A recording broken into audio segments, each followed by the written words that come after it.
Hey, I'm Adam, your math coach. Let's solve this SAT question.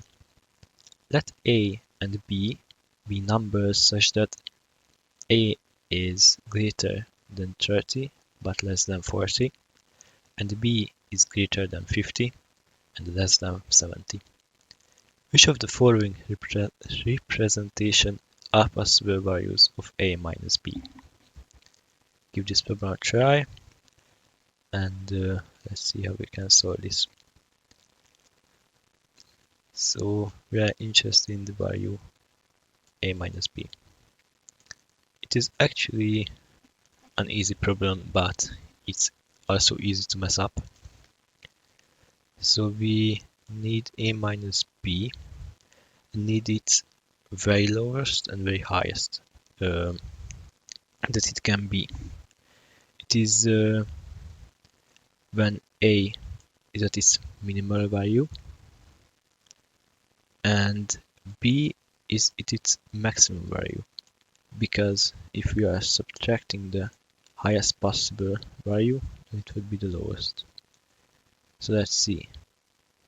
A is greater than 30. 30 is the, well, actually it's not the minimal value because A can't be 30, but it doesn't matter because here also there aren't equal signs. And B's greatest value is 70. And 30 minus 70 is equal to minus 40.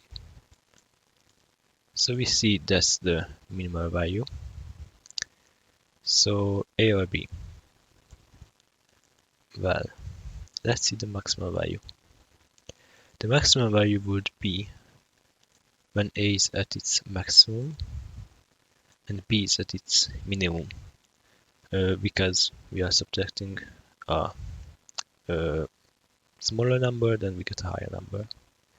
So it would be A's maximum is 40, B's minimum is 50, so it would be negative 10 minus 10, so it's B. So it was just a quick easy problem. How you managed to solve it? Tell me in the comment section, and thank you for watching.